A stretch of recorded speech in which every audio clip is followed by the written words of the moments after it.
From the headquarters of the Guild of Champions, this is the Becoming Thin podcast, and I am your host, Chris Terrell. And welcome to another week of your weight loss quest. How did this last week go for you, champion? What new challenges did you encounter? But more importantly, what failure did you go through, and what lesson did you get from that failure? Come on now, don't let a perfectly good failure go by without you getting your lesson. That's your reward for your troubles, after all. Now, if you're new here, I've lost 125 pounds myself after an entire adulthood of chronic yo-yo dieting. Up, down, up again. Before I finally got sick and tired of being sick and tired and made some permanent, meaningful, and actual changes to my real-life lifestyle, habits, routines, environment, community, and to my systems of belief. Because it's all those things that created the results of my life, and if I wanted to get new results in my life, I was going to have to go change those same 6 things. And I'm here each week to help you make the changes in your life, to help you find your way to the body and the life of your dreams. Because I imagine you're probably a little bit like me. You know, remember, I'm here to help people that have been struggling with weight for decades. 100 pounds, 150, 200 pounds overweight. And I know we think our life will be different on the other side of the weight loss. We keep thinking, when we lose the weight, then I'll feel. When I lose the weight, then I'll be. When I'll lose the weight, then I'll do. Not realizing that a lot of things we could just start doing now. We're hoping the weight loss will fix problems. We're hoping the weight loss will make things better and different. And don't get me wrong. Yes, losing weight will change things. Yes, losing all the weight will help you feel better. Yes, losing weight will make some things just objectively easier. Like sitting in the middle seat of an airplane comfortably with extra room and a bunch of extra length on the seatbelt. That just happens because of size, right? Your feelings in your mind don't really have anything to do with that. But also, there's some other things that we tend to do, that we wait. Now, I'm going to continue in the series of the Becoming Thin Philosophies here on the podcast. But before I do, if you're looking to get started on your weight loss journey, I would like to invite you to take my free weight loss course. You can register for that by going to becomingthin.com, and you can register for the free course. It is a 5-day program where I give you daily coaching morning and evening and walk you through exactly what to do and give you a free weight loss plan to get you started. It is the same weight loss plan that I used to get me started, that I went on to lose 125 pounds with. And if you are considering or would like to just go ahead and start joining my coaching program, you can learn more about that by going to imnotquitting.com. That's imnotquitting.com. Now, for today, I want to talk a little bit about how in the beginning of every episode I say your lifestyle, habits, routines, environment, community, belief systems. Well, we're going to continue to talk in the belief system, the mind side of things. And I've got several philosophies. And rather than kind of doing a deep dive into one and kind of getting super philosophical with you, we're going to talk about a few and just do a flyby. So the first philosophy that I really want to hit you with, right out of the gate, probably the most important one, is that weight loss alone won't guarantee happiness. No number on the scale will heal deeper wounds or solve every stress in your life. And if you never address the psychological or emotional roots of the dissatisfaction that you may be feeling, a smaller body is not going to magically fix it. I've tried, and I know many of you have tried. It didn't work, did it? And that's okay. That's okay that you tried and it didn't work. Now you know. But you see, on this journey, you are going to need to heal. You're going to benefit greatly from going within and finding the parts of yourself that you haven't worked on. I wish I could tell you that this journey would start, you would do it for a little bit, and then you'd be done. But that's not going to happen, probably. You'll have periods of time where you think where life is good because you've worked on some things and you get to enjoy that, and then sometimes life gives you more. You see, for many of us that found our way to being very overweight, we turn to food for our feelings. We turn to food for our enjoyment. We turn to food to pass the time. We turn to food to enhance experiences. We didn't do it consciously necessarily, although sometimes, but often it was just sort of a conditioned response. Because our behaviors are often a byproduct of the coping strategies we were utilizing in the past. And so on this journey, on your weight loss journey, it'll be helpful to work on your wounds in your heart, in your soul. First step to that is uncomfortable. It's uncovering them. It's realizing that they are there. Finding your wounds, whatever they are. Naming them, calling them out, making them real and bringing them out from the shadows and into the light of your consciousness and awareness so that you can begin to address them head on. Because whatever wound you carry, I know this is tough to hear, you are unlikely to be unique. Now, your conditions that created your wound are uniquely yours, but your wound is not unique. If you possess a fear of abandonment, that is not a unique wound. Lots of people have that. If you possess some sort of trauma response due to some sort of triggers, well, that is unlikely that trauma response is unique. Your conditions are unique. But the name, the reaction you're having, that can somehow be managed. But first, you have to know what it is so that you know what to do, how to deal with it. And many of us get into weight loss secretly hoping that it'll make things better in that regard, and it just does not. Dieting does not fix an emotional wound. But an emotional wound may have been contributing to why the weight gain was happening. And so it's important that you begin working on that in the beginning of your journey. Sometimes this is going to be nothing more complicated than picking up a few personal development books, reading them, and doing what's in them. For some people, that's going to involve learning some more active techniques like cognitive behavioral therapy. Maybe you go to a bookstore and pick up a workbook on CBT techniques or DBT, dialectical behavioral therapy, right? Cool. Sometimes that's not enough, though. Sometimes it's going to be difficult to do within your own mind because you're so close to your own story and you have your own emotions swirling about that sometimes you need an outside helper. You see, I work on this sort of stuff for a living as a coach and with emotional eating, and I still have a therapist. I still have to go talk to people in my life and help them reflect and mirror back things to me to help me get a sense of who I am and what I'm dealing with a sense of clarity. We're telling what's happening and letting somebody mirror it back to me without them having to deal with all the feelings and the emotions. Sometimes that's part of it. Sometimes a person might need a medication may need to be brought into the mix.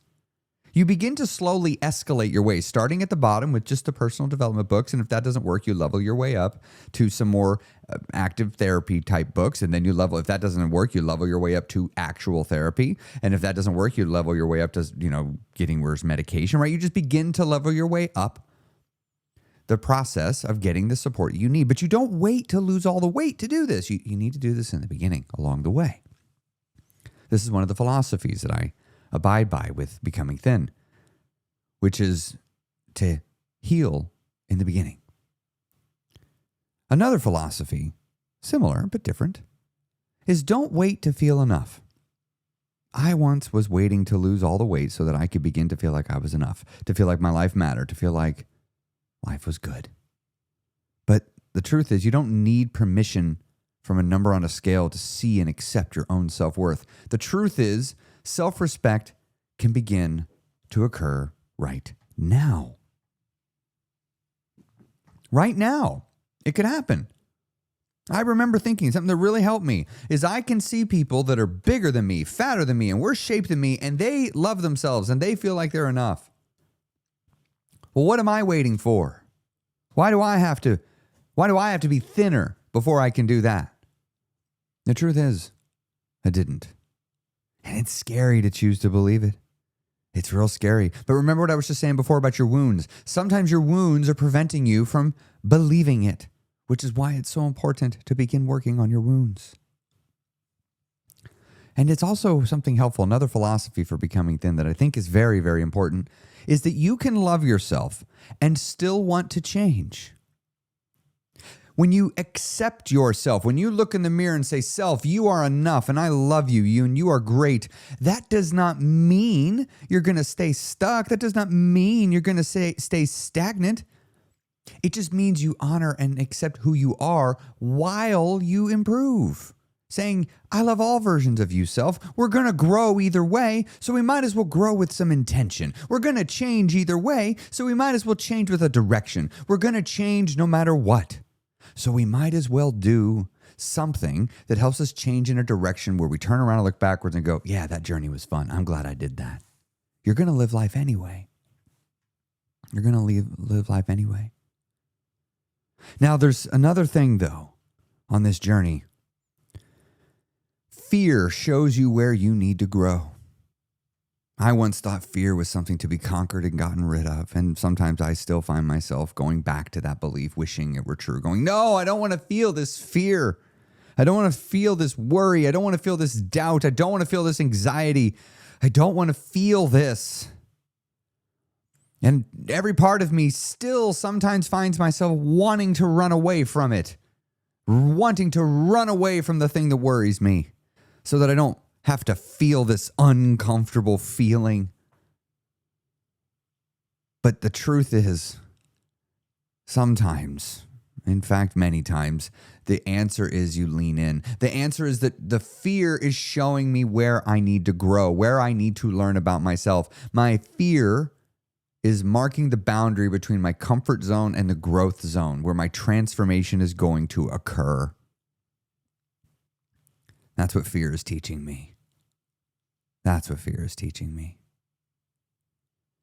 I've had to learn to lean into my fear on this journey to becoming thin, healthy, happy, and in shape. And now, as my journey of staying thin, staying healthy, staying happy, and staying in shape, I still have to listen to my fear, to my anxiety, to my worries and my doubts.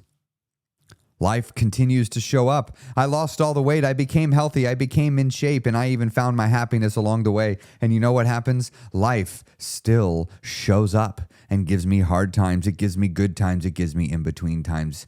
Life still does that. Yes.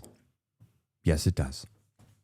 It never stopped, and it won't stop for you either, which is why it's so important on your journey that you work on your weight gaining problem. Why did you gain the weight? Why did you gain the weight? Look, it might not all be your fault. It might not be. But ultimately, you're the one responsible for figuring it out. Nobody can do this for you. And you can't avoid the hard work. You can't avoid the hard work and get to the other side. You're the one that has to go inside your own mind and hear what your inner narrative is. Is the loudest critic in your life in your own head? If so, you got to work on that. You got to practice speaking to yourself like a supportive coach, encouraging yourself and choosing to believe that good things are coming, even when you don't know. It's scary. This is why it's so important to listen to positive, inspirational, motivational content when you're feeling down, to help keep your mind reminded of what could be. When you are feeling down, when you're feeling anxious, when you're feeling worried, find the things that are worrying you, that are scaring you, and find the courage within to turn and face them. Courage doesn't mean you don't feel fear. Courage means you feel fear and you act anyway. You act anyway. On my journey, I was actually still on my journey. I often find myself worried about various things in life, off and on. My life has not been just perfect ever since. I've had great stretches of wonderfulness, and I've had great stretches of difficulty. And I imagine that pattern and cycle of good followed by bad, followed by good, followed by bad is going to continue to repeat.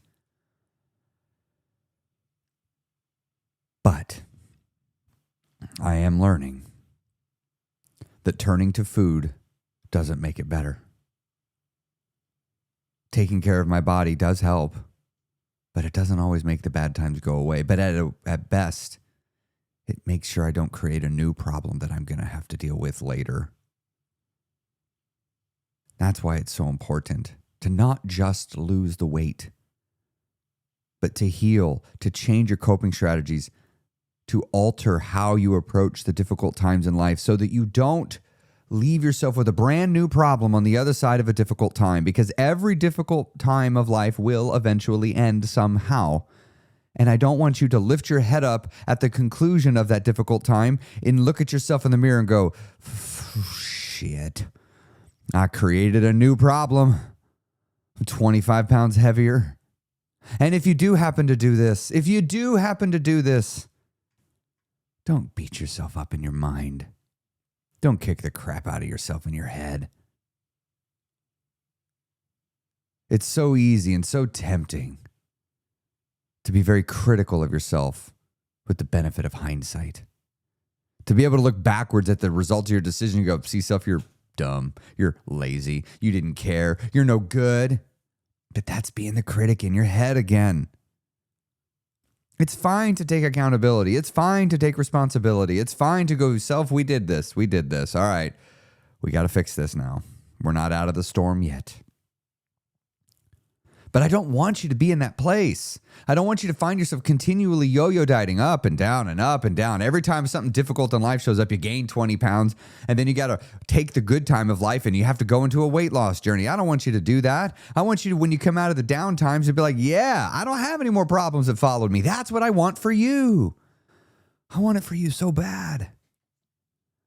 But I can't do it for you. Nobody can do it for you. Not a single person.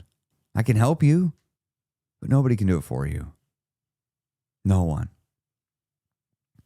Now, if you're finding you do need that help, as I said earlier, you got to keep that positive, good content in your head every day, constantly keeping your mind focused on the goal, because this weight loss journey is going to take years. I've created an entirely new coaching program, and I've been loving it. We're a good chunk of the way into it. It's a daily coaching program that's going to go for an entire year, every single day. It's a little short file, about 10 minutes that you listen to that gets you focused, and it's in order, and it coaches you through, and it's, oh my gosh, it's going so well. People are loving it. And I'd love for you to check it out. I'd love for you to see my coaching program. If you find that you're like, I'm on this journey, but I just struggle to maintain this focus. I'm in and then I'm out and then I'm in and then I'm out. I'd love to have you come be a part of it. And so I'm gonna offer you a discount if you want to join my program. This is for you, as I'm putting this at the end of the episode. This is for you, the podcast listeners. Those of you that are like, I'm not going to put this anywhere else. What I'm about to say is only going to exist here on this podcast, and only on this podcast episode, and it's only going to go for a week. If you want to really level up your journey, if you want to really get focused and have the tools that you need, and if you want to let me help you, I want you to go to imnotquitting.com, and I want you to use the promo code DAD, D-A-D. You know, I've been hit, the podcast episode is late this week, because yesterday I got hit with a bunch of grief. Missing my dad lately. My life's in a good place right now, which created space for grief to show up. I haven't felt it in a little bit. And somebody sent me a message saying, last night, I was talking about it in my the place where I talk to people in my community with all my clients, and I was just expressing about the feelings, and somebody sent me a message, if you thought about maybe doing something to honor him or to think about him, and I was like, well, he is who inspired me to do all this, what I'm doing, and so I thought, well, why not?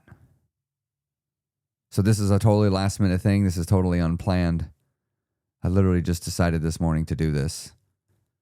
So if you go to imnotquitting.com, you're going to get 50% off. I haven't done something this cheap, and I don't even know. I just want to help you. I just want to help you. So use promo code DAD, D-A-D, and that'll knock the price 50% off. And what I also want you to do, if your parents are still around and you got a good relationship with them, just reach out and say hi. You know, you won't always be able to do that. And trust me, you'll wish you could one more time. So if you weren't going to do it today, do it today. Just reach out and say hi. How you doing? Just talk to them however you do. Have one more interaction. Because I promise, on the other side of them being gone, you'd do anything for one more. So do it now. Have a great week, champion. And I'll talk to you next week.